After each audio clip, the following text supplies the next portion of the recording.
Hi guys, it's Dr. Sadaf, and I just wanted to give you an update as to what is going on. So I have opened up my practice in Chappaqua, New York, and I'm currently accepting new patients. So I want to invite you to come and become a patient of mine. If you've been listening to this podcast, you've been listening to the episodes, you are finding so much value in all of this. I want to invite you to become a patient of mine and come see the difference with a doctor that actually has time to listen to you and support you through the transitions that you may be experiencing, whether they're perimenopause, menopause, or you're experiencing any type of sexual dysfunction. And of course, I do annual GYN exams as well. So if you're not having any problems at all and you just need a regular exam done, I am more than happy to help you out. So make sure you check out the practice. It's called FemV Health, and the website for that is www.femvhealth.com. And make sure you look that up. The phone number for the practice is 914-538-2534. And make sure that you go and check it out. Check out the website and make sure you book your appointment today. Also, I have just started a new Facebook group. It's called It Might Be Menopause Support Group by Dr. Sadaf Lodi, FemV Health. And I'd love for you to come and join that Facebook group, because in that group, we'll be talking about different ways that you can get support and education as you go through this important transition in your life. It's also about building a community that is going through the same things that you are. Oftentimes we feel that when we go through things in our life that we are the only one, but I'm here to tell you that you are not alone, and that there are so many other women going through the same symptoms that you may be going through, whether it's hot flashes, night sweats, mood swings, vaginal dryness, pain with sex, brain fog, joint pain, dry eyes, any of those things, so come join us in that Facebook group. It's called It Might Be Menopause Support Group by Dr. Sadaf Lodi, and that's on Facebook. So come and join us in that community. And I definitely look forward to welcoming you there. And make sure that if you have any questions about any of the podcasts that I do, that you either DM me or email me, and I will create a podcast just for you, because you are a loyal listener and subscriber, and I would love to answer any and all of your questions. So if you have any burning questions that you are wondering about, please make sure that you email me at hello@femvhealth.com and let me know about your questions, or DM me on Instagram or TikTok, and I'll create an episode just for you. And as always, make sure you like, share, and subscribe to this podcast. As you know, I am looking to get over 100,000 downloads by the end of this year, and I'd love for you to help me out in that endeavor. And so please share and like these podcasts, download them, and let all your family and friends know, because I know there is not much information out there, and some of the information out there is not actually factual. So you want to make sure that you are getting your medical information from a board certified OBGYN that knows and has studied all of this material, whether it's sexual medicine, perimenopause, or menopause. So looking forward to hearing from you. And now to the episode. I am an American board certified OBGYN, a mom, a Muslim, and I'm talking about sex. This is the Muslim Sex Podcast. Welcome to the Muslim Sex Podcast. I'm your host, Dr. Sadaf Lodi, and this episode is everything you need to know about creating intimacy in your relationship if you are undergoing infertility, and how to get back into your body. So before I get into this episode, I want to make a few things very clear. We are definitely not giving any type of medical advice. If you have any questions about infertility or conceiving, please speak with your friendly neighborhood healthcare provider. And if you have any questions about your religion, please speak with your neighborhood religious leader. This is the Muslim Sex Podcast because I just happen to be a Muslim woman that talks about sex. So I'm very excited to have on with me again, Dr. Erica Bove. Is it Bove? Bove, you got it. Bove. Bove. Okay. I'm thinking of Bove, right? Yes. Yeah, right. Anyway. That was my nickname during residency. Yes. Yeah, I'm sure. So, well, I'm very excited to have you on. And for those people that may have not heard your first episode or the first time you were on, which was last year, if you could just go ahead and introduce yourself to our listeners and audience. Sure. So, just like Dr. Sadaf, I am a board certified OBGYN, and I also did a few extra years to become a fertility specialist to help people build their families. I also, during COVID, became a certified life coach and founded the fertility coaching practice called Love and Science, Thriving Through Infertility.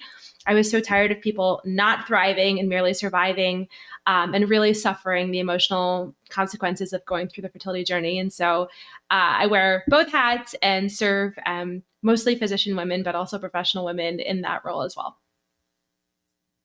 Amazing. And that is so needed. I mean, there's so many women, as you know, that experience infertility, right? They go through so much, and it plays a huge toll in their relationship, but also on their mental health. And so it's fantastic that you do that. So how do women show up when they come to you asking for guidance and help? What is like a typical complaint that they may have? Sure.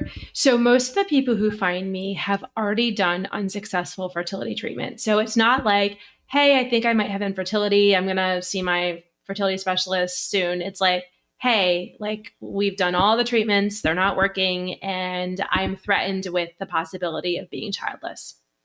So that's when I see people. They are often very hopeless, dejected, isolated, overwhelmed, despairing, and truly often at odds with their partners if they have a partner, because partners don't like to see their partners be in pain and they want it to make it go away.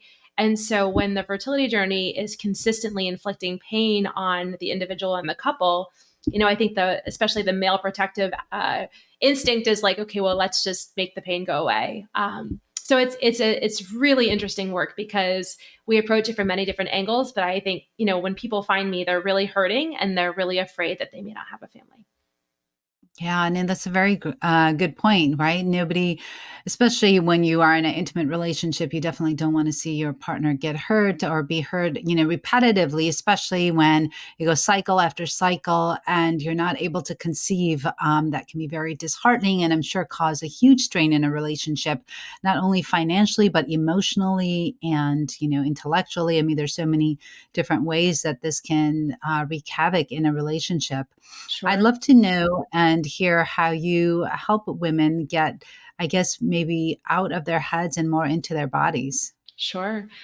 So, I really wanted to do this in a thoughtful way. And so, since I've been taking care of women for so long, specifically with infertility, I really thought to myself, okay, how can I help women make evidence based, empowered choices that really reflect who they are as an individual? It's not like this, okay, this is our menu of fertility treatments. Which would you like to choose? So what I do is I actually start my 12-week course with a module on values and identity.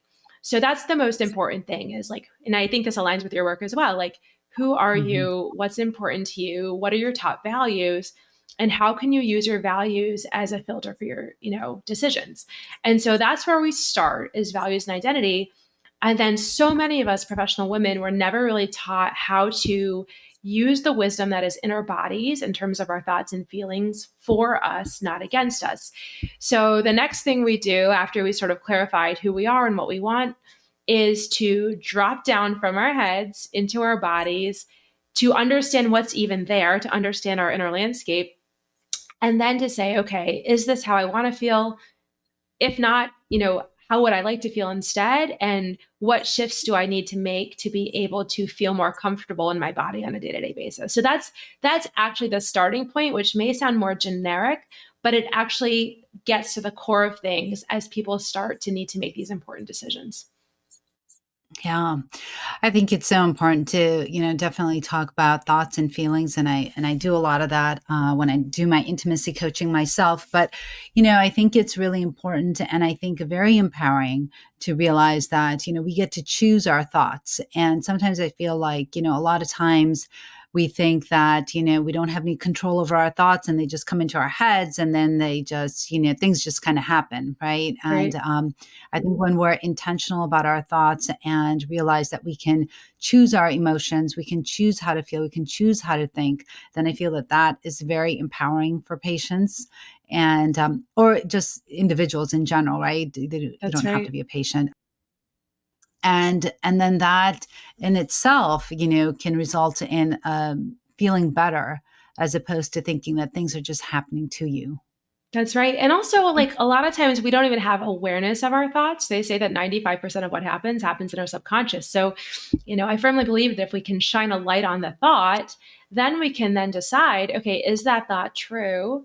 And if we're like, oh, maybe that's not true, or maybe there's a slightly different version of that that will serve me better, then we can start to move in that different direction. So it's really interesting. Like, even I start my day with meditation and prayer, and I journaled this morning, and I wrote, is that thought true? Question mark, kind of coaching myself, because I think a lot of times we have these assumptions and we don't even realize that that's our manual for how we operate our lives. But if we challenge that, that's where the growth is, that it doesn't have to be that way necessarily. It's just a thought which creates a feeling, but we actually get to choose, like you said.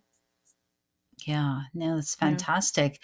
Yeah. And so what are some common thoughts? I mean, I guess I could probably assume, but I'd like to hear from you. What are some common thoughts that Oh, women yeah. have?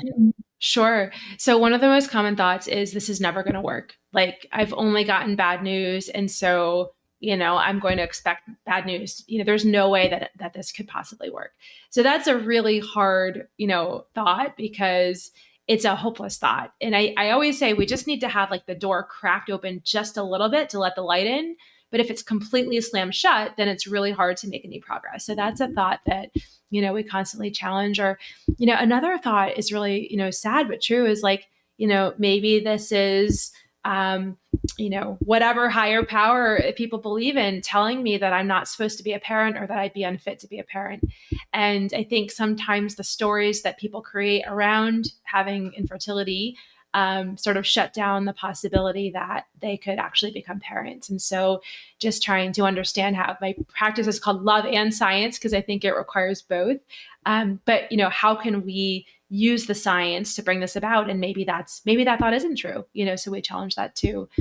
Um, Gosh, I deal with a lot of sort of thoughts about the past. So a lot of my clients are professional women.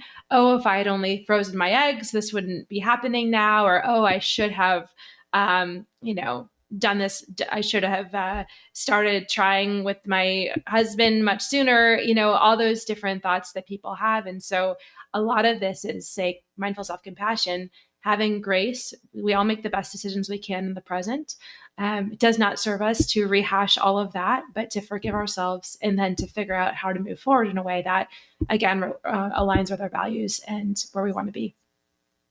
Yeah, absolutely. I mean, I'm just thinking, especially for, say, like somebody that may be religious or something like that, they may be beating themselves over a decision that they made a long time ago. I know that sometimes I've had patients come in that are like, devout Christians or something like that. And if they had an abortion in the past, they think that, oh, they're being punished now because they Yeah. had an abortion in the past and now they can't get pregnant. Or I had another patient come in and she, has this very awful relationship with her own body and she can't even look at it. And she's, attributes that to having an abortion early on in her marriage because the fetus was not going to be viable or was going to have problems later on. But she said, because she made that decision to abort that pregnancy, she is still, and mind you, this is like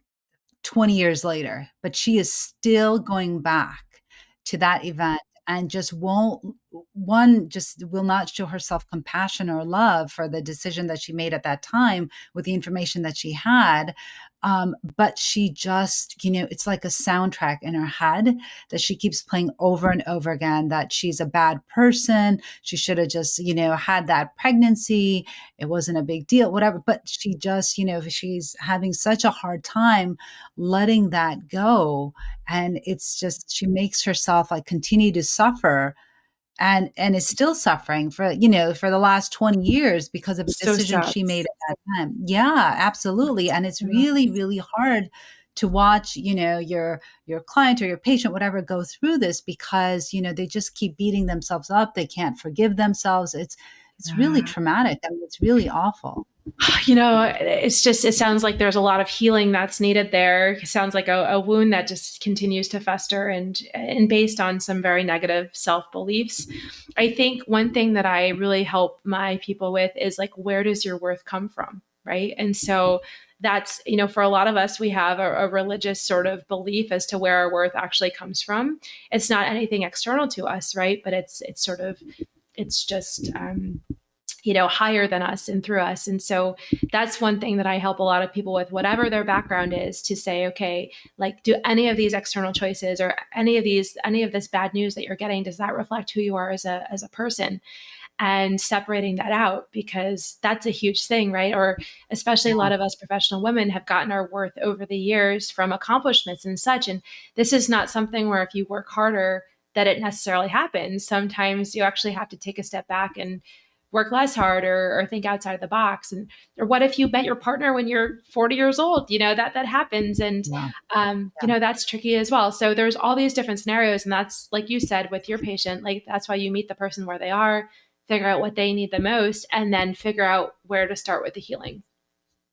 Yeah. Yeah, absolutely. 100%. I think that, so many of us will show compassion and kindness to others, but then forget to show it to ourselves. And I think that that's where, a lot of this, like beating up yourself, and especially, I think if it's something as personal as infertility, right? Where sometimes women may feel like they're a failure, or, that what's wrong with them? Why couldn't they, become a parent or whatever? Or that, they may see somebody else and be angry that, this other person was able to get pregnant and they're Yeah. not as healthy, or don't take care of themselves as much as I take care of myself. Why is it that they're able to become pregnant and I'm not?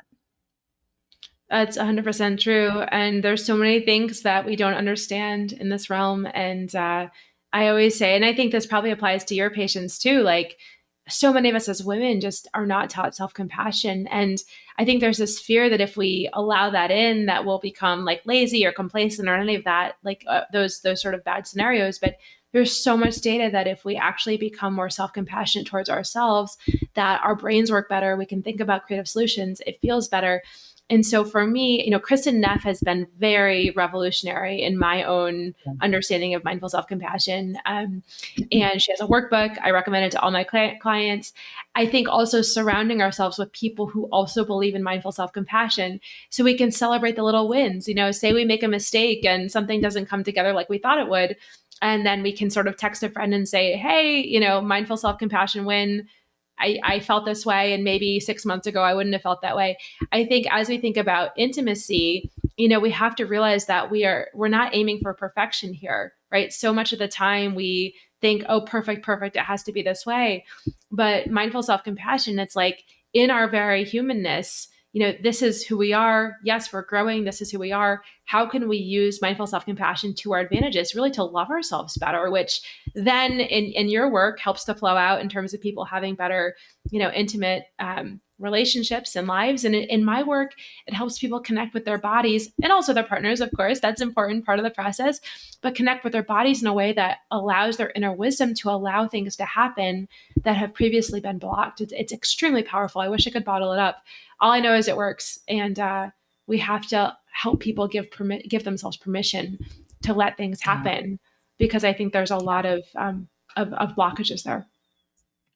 Absolutely. I think that's one of the biggest things, right? Is I think that sometimes when we decide that we're not worth something, or that we're not worthy, then we don't give ourselves permission to experience joy or happiness, or whatever it is. I think because we want ourselves to suffer in really a strange way, right? Like we don't deserve that happiness, or we don't deserve that something, whatever it is that's going to bring us joy, that we don't deserve it, and so then we don't allow ourselves. That's right. And I think that that's really unfortunate. In the hypervigilance, I mean, I think in terms of intimacy, that's hypervigilance is a big intimacy killer, right? And I'm sure you see that in your patients. For me in my work, like once somebody finally does get pregnant, I find a lot of difficulty embracing that, allowing the excitement, allowing the joy. It's like, when's the other shoe going to drop? And so that is also one thing I think is so helpful, is helping people embrace that joy, even if it's just like a little tiny Yeah. bit. How does this show up in your work with the worthiness and the joy and all those things? I'm curious. I mean, I obviously in your work in gynecology, I'm sure you've seen people suffer with a new pregnancy and those sorts of things if they've gone through a lot. But especially in your sort of menopause population, what does that look like? Yeah, I think that's a great question. I think for women in menopause, perimenopause, I think that they allow themselves to be suffering through hot flashes or night sweats and things like that, because they're so afraid of the estrogen.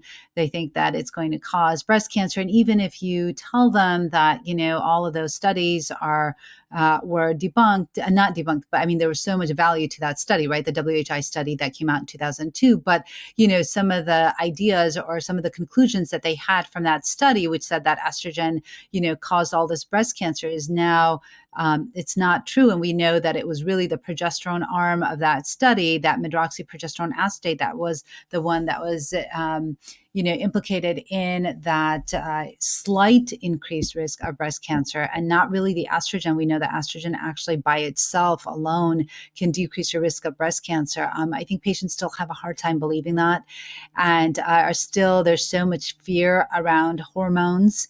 And, so then they will suffer through, the hot flashes and night sweats. And, also, I think the way that it plays out in relationships is that, they experience a lot of pain with sex.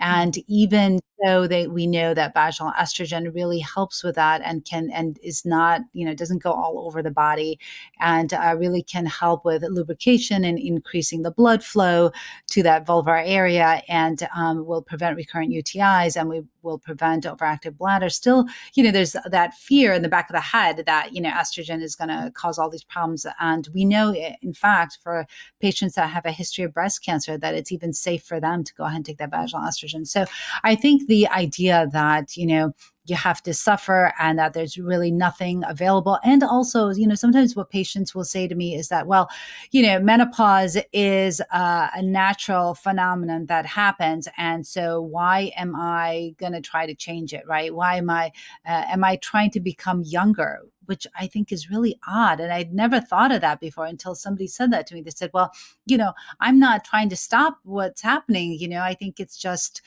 normal, and I'm just not going to take hormones because this is the natural aging process, and I'm just going to let it be the way it is. And then I asked them, well, what do you want to look like when you get older? Do you want to Yeah. be in a nursing home where you're frail and you have all this osteoporosis and you've fractured? I think the statistic is that women in their mid 50s, like 1 in 2, depending on if they're taking hormones or not, and depending if they're really taking care of their bodies and doing increasing weight bearing exercises and building up their muscles that will protect their skeleton, whether or not if they're doing Yeah. any of those things. If they're not, if they have a sedentary lifestyle, they have a risk of like 1 in 2 women having an osteoporotic fracture, right? So then we know that the surgery after something like that, a hip, the fracture, especially, the immobility that comes with that, and then, the rehab and all that. I mean, it's just such a long I road. know. So My own why not? grandmother died of a hip fracture, and so it's like, okay, I'm always asking my own mother, "Hey mom, like how's your DEXA going?" and all those things. And I'm in my 40s now, and you think differently about it, especially like I have my patients and my clients, but I'm like, and I have me. This is my body. This is what I have, and Yeah. how do I take care of that? So, but you're right. I think a lot of people suffer unnecessarily, with sex, with painful sex. And, it's so interesting because we have these tools, like we have this, like, before people used to live, like their life expectancy was like until 50, right? Like there was no Yeah. life beyond that. But now we're living half of our lives, after the menopausal transition, or almost half of our A lives. And third. so, Yeah. I think they say a third, but yeah, but absolutely. I mean, such a yeah, huge portion of our lives, right? yeah. After menopause. And estrogen is Absolutely. cardioprotective. Like if you start it early Yes. enough, it actually Yeah. protects the heart, instead Correct. of the opposite. So I think we have to readjust our brains to say, like, this is actually a tool that we have in our toolkit that is helpful for most women, not harmful. Sure, it's a risk benefit calculation, but for most people, it tips in favor of benefit. And obviously, working with somebody specialized like yourself who understands all the nuances is really important. 100%. Yeah. Absolutely. And so I think that, also with creating that intimacy, right, as we get older, Yeah. also is super important. I mean, not only, I think a lot of women think that after menopause, you have to become abstinent, right? Because all of a sudden you're having this pain with sex and they don't know what to do about it. And then I think the bigger problem that we have is that when patients come to their providers themselves don't know how to help women, right? So 100%. they'll tell them to have like a glass of wine, or because we weren't trained, right, in sexual No. medicine in medical school. We didn't, I don't know about you, but I know with me, I didn't get anything in OBGYN residency about sexual health, about menopause, perimenopause, any of that. And so, for providers, we actually have to go and do our own research, invest in ourselves even more, so that we can help our patients, because we're then learning things that we never learned in medical school. And I think that the problem then comes in is that providers don't know how to help patients, and then we'll say some really, silly things that don't really make sense, and then patients don't know what to do, or the providers will become very uncomfortable, Yes. and then again, patients will be like, wow, I can't even ask my doctor because one, they don't know. Two, they're super uncomfortable when I ask them this question. So I guess I just have to figure it out on my own, or they'll talk to their girlfriends, or they'll try to figure out something, because the person that they think they can go ask doesn't even know. 100%. And I'm very fortunate that I was in Michigan, University of Michigan, just like we have that same alma mater, for my fellowship. And John Randolph was there, and he did some of the original menopause studies. And so he was very interested in helping women to have full lives, throughout all the stages.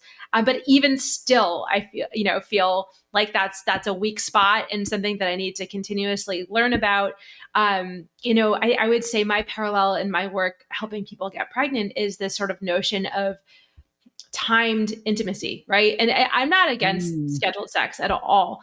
But when I was a fellow, or maybe even a resident, actually, I learned the expression timed intercourse times three, TIC times three. I'm like, what the heck is that? And, I think Yeah, that for people, right? Like on a prescription pad. I don't know Um, what that is. I know. And so it's like, when somebody's ovulating, there's an ideal window when the sperm and the egg need to get together and all those things. But there's so many better ways to educate women about the timing. And, it doesn't have to be, scheduled 3 times. You can sort of be intentional about when to get together and all those things and make it fun. Like, this is the thing that for my patients and my clients, sex becomes work. It becomes a job.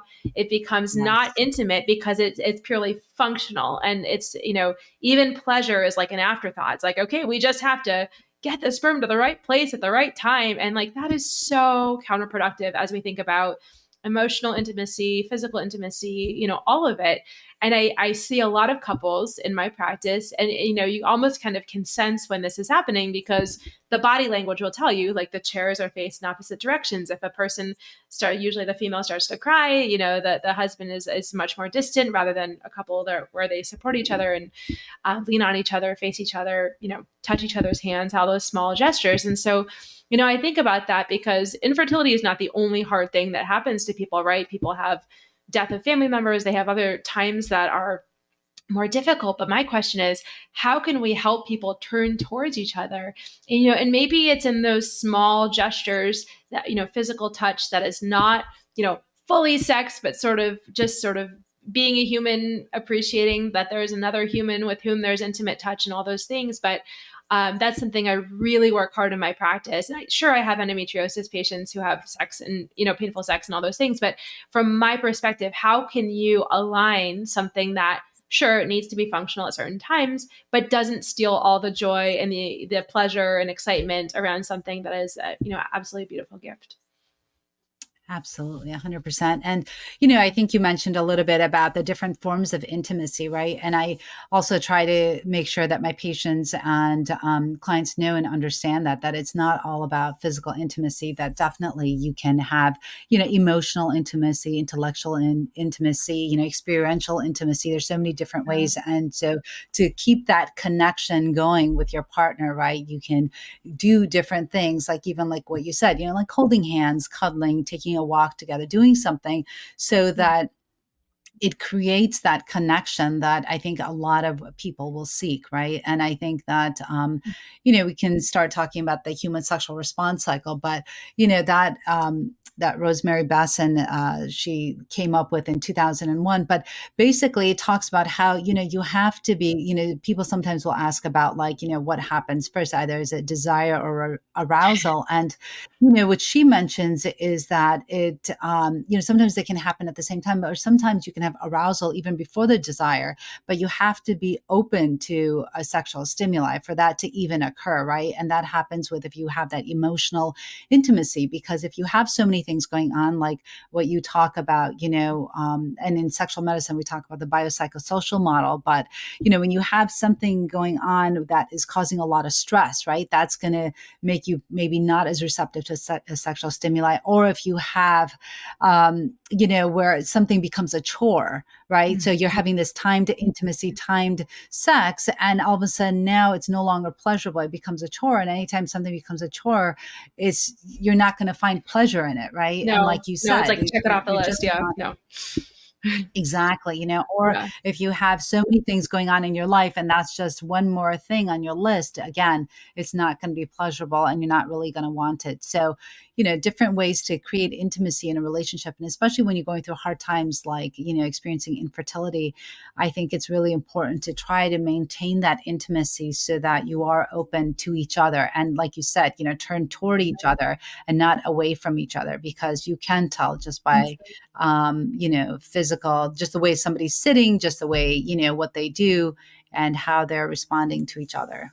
That's right. And as you were saying that, I was actually thinking there are times that we tell people not to have sex, which is so like, it's like, have sex now. Wait, don't have sex now. Like, it's just like so much focus on like, we're not like robots. It's like, and there's like sexual desire maybe during a time when there's not supposed to be certain types of intimacy. So it's like, what do you do with that? So I really do think it takes somebody who understands, like you do, sort of how can you use physical touch to your advantage, how can you use appreciations, how can you sort of create that connection, because that's really what it's about, right, is that connection that maintains throughout. And it's like, oh goodness, like I guess we can't have sex this week, so like what are we going to do instead? Maybe it's like a massage, maybe it's a walk in nature, or maybe it's a letter. Like I love, we get out of the habit of writing love letters to each other. Like, how fun is that to come to your kitchen table and find a handwritten letter from your spouse, like with the candles on and a hot date, right? Like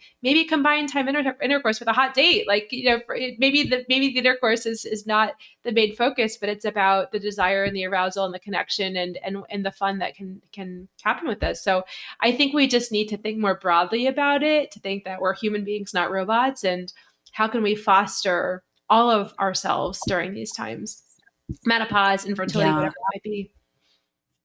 Yeah, absolutely. And I think that that's super important. And I'm glad you bring that up, because I think it is really, it's just about the human connection, right? It's the ability to become vulnerable with your partner that then creates that emotional intimacy that a lot of people seek out, whether it's through, infertility, whether it's through the pregnancy itself, whether it's through perimenopause or menopause. And I think that we talked about so many great things. I think that, just showing ourselves compassion, knowing that, we're doing the best, we're making the best decisions with the best information that we have right now, and not beating yourself over, if you made a or what you think perhaps was a wrong decision, at that time. But now you look back and you think, gosh, why did I do that? But just being more compassionate with ourselves. And I think that, when you were talking about my patient going through, this open, and she keeps beating herself over, a decision that she made a long time ago. And you talked about,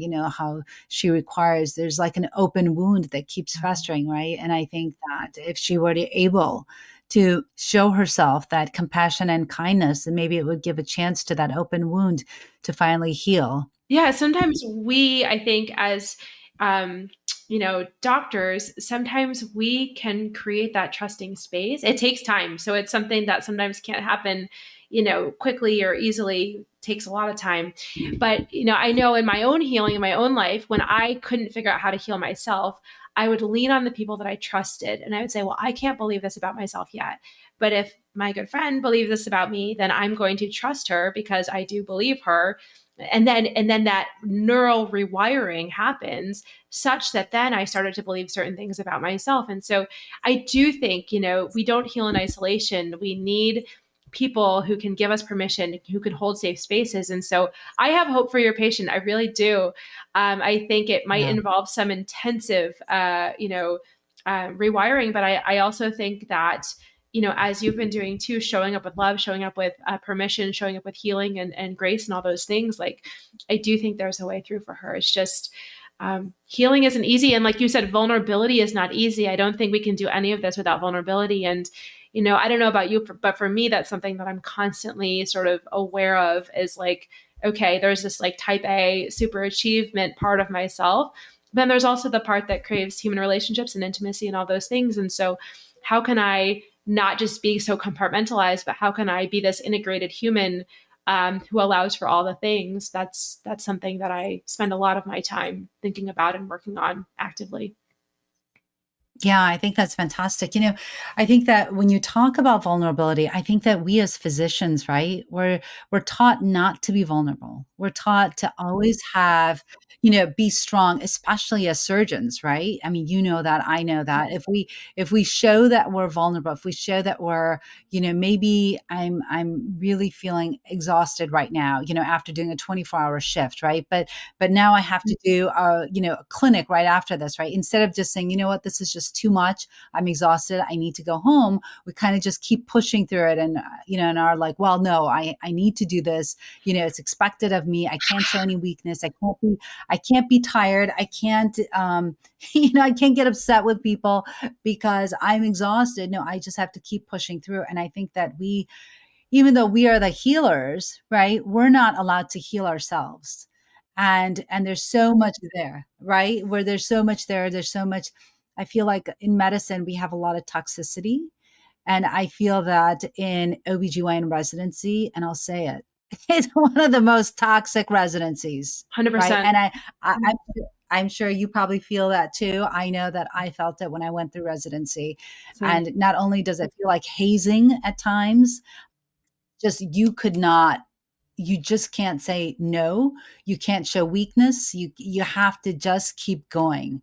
I It know. doesn't matter. You basically suck it up and you just keep, and it's just not normal, right? I Not mean, it's not, but normal. No. but that's what we are taught. Yeah. And we just, if we show any vulnerability, that equals weakness. And 100%. then, and maybe, and then, your senior resident will say to you, well, maybe you're just not cut out for this, right? Yep. Maybe you just Exactly. aren't, right? Like you just You're aren't not tough meant enough. to You're be. not. Yeah. Yeah, Yeah. yeah, yeah. It's tough.